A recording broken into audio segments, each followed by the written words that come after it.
ሰላም እንዴት ናችሁ? ዘላለም ተፈሪ ነኝ።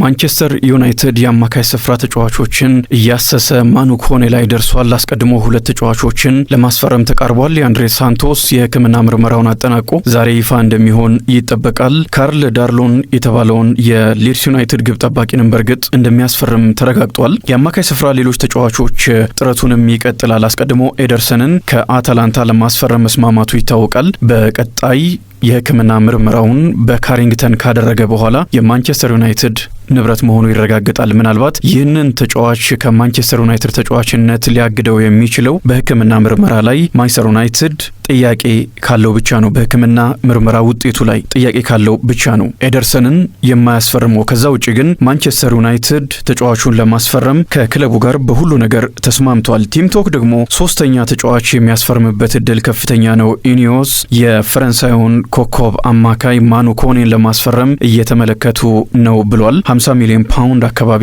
ለዚህ ፈረንሳዊ ተጫዋች ማንቸስተር ዩናይትድ ወጪ ሊያደርግ ይችላል። ለአንድሬ ሳንቶስ ዝውውርም ለቼልሲ 50 ሚሊዮን ፓውንድ ነው ወጪ የሚያደርገው። 48 ሚሊዮን ፓውንድ ሲደመር 2 ሚሊዮን ፓውንድ እና ሁለቱ ተጫዋቾች ያላቸውን ብቃት ከተመለከትን በኔ ግምት ማኑ ኮኔን ማስፈረም ለሚቀጥለው ዓመት የማንቸስተር ዩናይትድ ስብስብ ይበልጥ ጥቅሙ ከፍ ያለ ይመስለኛል። ልምድ ያለው በትልቅ ጨዋታዎች ላይ የተሳተፈ አቅሙም ከፍ ያለ ተጫዋች ስለሆነ ማለት ነው። በብሔራዊ ቡድን ትናንትና ሞሮኮን ፈረንሳይ ስታሸንፍ ከሸዋሜኒ ቀድሞ በቋሚነት የመሰለፍ እድል የተሰጠው ነው። እድል ሲሰጠው ደግሞ በሚገባ መጠቀም የሚያስችል ኳሊቲ አለው ማኑ ኮኔ። ይህን ተጫዋች ማንቸስተር ዩናይትድ የሚያስፈርም ከሆነ ለፕሪሚየር ሊጉ የሚሆን ብቃት አለው በሁሉም መንገድ። በተለይም ደግሞ በአካል ብቃት ፕሪሚየር ሊጉ የሚፈልገውን ጥንካሬ ማሟላት የሚችል ነው። በጣሊያን ሴሪያ ያንም በተደጋጋሚ አሳይቷል። እንደሚታወቀው ጣሊያን በአብዛኛው አሁን እየተቀየረ ቢመጣም በደንብ በመከላከል የሚታወቁ ተጫዋቾች ያሉበት ሊግ ነውና በዚህ ሊግ ውስጥ ጥንካሬውን ማሳየት ችሏል። አሁን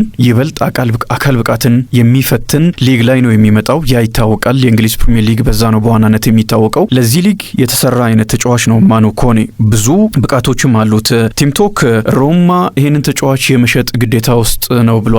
ምክንያቱም የአውሮፓ የገንዘብ ሕግን ማሟላት ስላለበት ይህንን ተጫዋች የግድ መሸጥ ግዴታ ውስጥ ይገባል።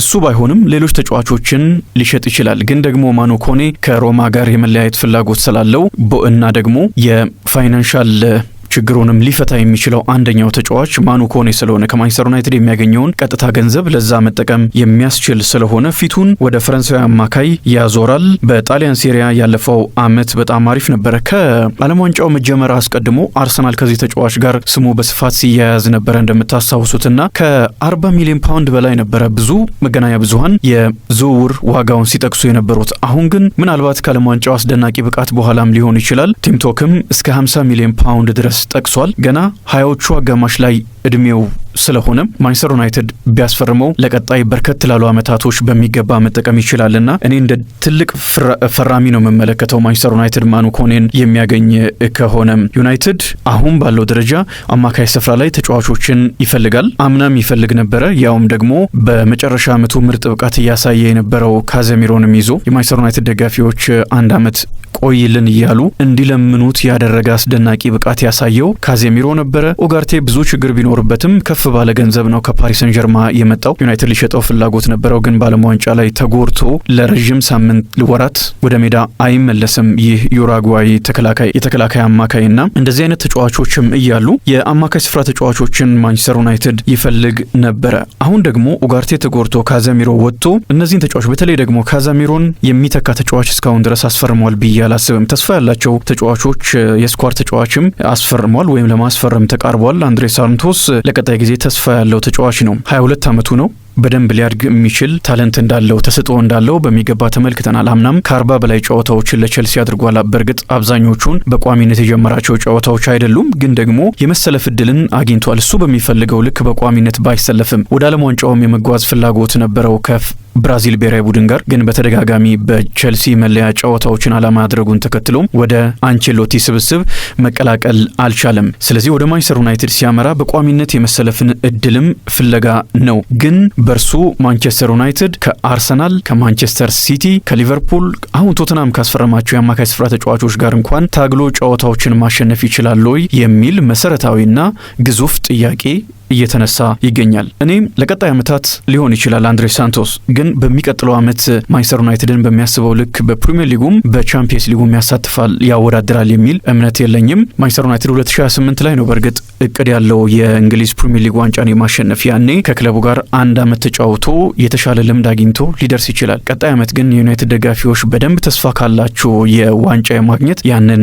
የማሟላት አቅም ያለው አልመሰለኝም። ከዚህ የተለየ አስተያየት ያለው ሰው ካለ ለመቀበል ዝግጁ ነኝ፣ ግን ያንንም ያሟላ አልመሰለኝም። ኤደርሰንንም በተመለከተ አሁን በፕሪሚየር ሊጉ ባሉ አማካዮች ደረጃ ነው ብሎ ለመቀበል እቸገራለሁ። ምናልባት ዩናይትድ ውስጥ ባለው ስብስብ እርሱም እያደገ ትልቅ አስተዋጽኦ እያደረገ ሊመጣ የሚችልበት እድል አለ። ማንቸስተር ዩናይትድ የሚፈልጋቸውን ዋነኛ የአማካይ ስፍራ ተጫዋቾቹን አማራጮቹን ነው በእንግሊዝ ክለቦች እዛው በሚገኙ ክለቦች የተነጠቀው። ኤሊየት አንደርሰን ነበር የሚፈልገው ማንቸስተር ሲቲ የከተማ ተቀናቃኙ ዋነኛው ተቀናቃኙ ወስዶበታል። ሲቲ ምን ያህል ለመጠናከር ፍላጎት እንዳለው የሚያሳይ ዝውውር ነው የፈጸመው። የቶተናምን ደግሞ እንዴት ሊገለጽ ይችላል? ቶናሊና ማቲያስ ፈርናንዴስን ከ185 ሚሊዮን ፓውንድ በላይ አውጥቶ ነው እነዚህን ተጫዋቾች ያስፈረመው። ቶተናም በሚቀጥለው ዓመት በፕሪሚየር ሊጉ ጠንካራ ተፎካካሪ ሆኖ ለመምጣት የክለቡ ባለሀብቶች ባላቸው ጠንካራ ፍላጎት ደጋፊውንም ለመካስ ካለ ፍላጎት የተነሳ ነው እነዚህን ዝውውሮች እያደረገ የሚገኘው። አርሰናል ከብሩኖ ጊማሬሽ ጋር ነው ስሙ የተያያዘ የሚገኘው። የብራዚል ብሔራዊ ቡድን ቋሚ ነው። አንድሬ ሳንቶስም ብራዚል እንደሆነ ይታወቃል። በእርግጥ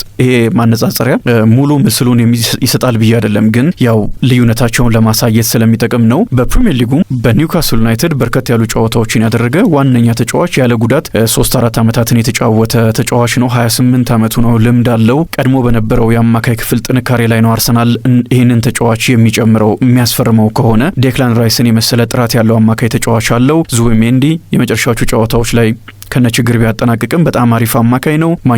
ሪያል ማድሪድ፣ ሊቨርፑልን የመሳሰሉ ክለቦች ሲፈልጉት የነበረ ነው። ይሄ መረሳት የለበትም። ኦዴጋርድ ያው ከጉዳቱ በኋላ ብዙ ጥያቄዎች ቢኖሩበትም ብቃቱ ላይ ግን እሱም አሪፍ አማካይ እንደሆነ ዓለም ዋንጫው ላይም ከኖርዌይ ጋር እየተመለከትን ነው።